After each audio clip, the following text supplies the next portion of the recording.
Hello, welcome to another video. So in this video I'm simply talking about how one can transition from relaxed hair to Texlaxed hair.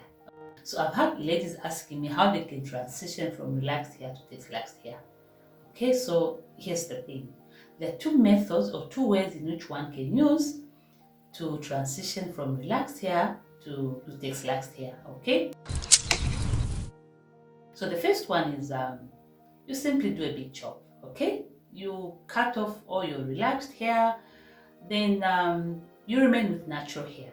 Okay, after you have natural hair and now you want to Texlax your hair, simply under process your hair. Okay, because Texlaxing is simply the process of deliberately or purposely under processing your hair during relaxing, okay, or during a relaxing process. Okay, so when you decide to Texlax your hair, ensure that you under process your hair.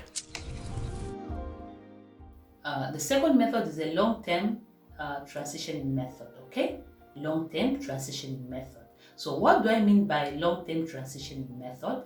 This is a process where you trim off your relaxed hair gradually over months or years. Okay, you trim off your relaxed hair gradually over months or years. When you're doing a long-term transitioning process, always ensure that when doing a relaxer touch-up, your new growth should always be under processed. Okay, your new growth should always be under process because under processing of the hair during a relaxer touch-up is what is called the Texlaxing. So ensure that your new growth is always under processed. Okay, but then there comes a challenge when you're doing this method, because now you'll be dealing with two textures here. You have under processed hair, which is the Texlaxed hair, and relaxed hair.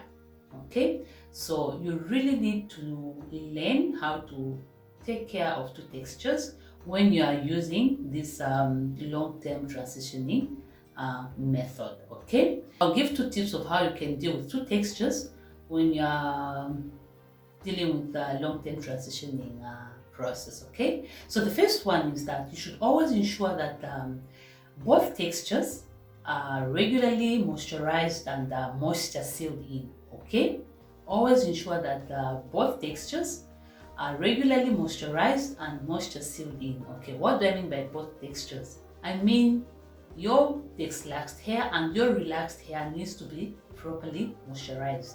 Okay, ensure that you regularly moisturize your Texlaxed hair and relaxed hair.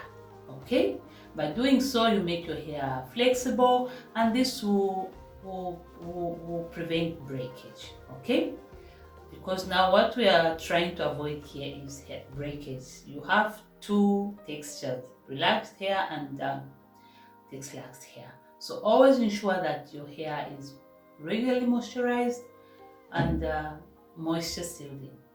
Okay, so that's the first one. The second tip is that you always have to work in sections. Okay, always ensure that you're working in sections. Working in sections will help even as you are applying your products. Okay, the product will be evenly distributed when you are working in sections. Even detangling will be made easier when you're working in sections. So always ensure that you work in sections when you have two textures, because this will really help with the prevention of hair breakage. Okay, these tips are very key when you are handling hair with two textures. Okay, very important. You really have to ensure that your hair is properly moisturized and also work in sections. So if you were to ask me which method is better between the two, okay, which method is better between the two, honestly I would say this is entirely up to you. Okay, this is entirely up to you. If you feel you just need to chop off your relaxed hair and start afresh, yeah, you can do that. But if you feel you can handle two textures, then you can go with the long-term transitioning method. Okay, this is entirely up to you.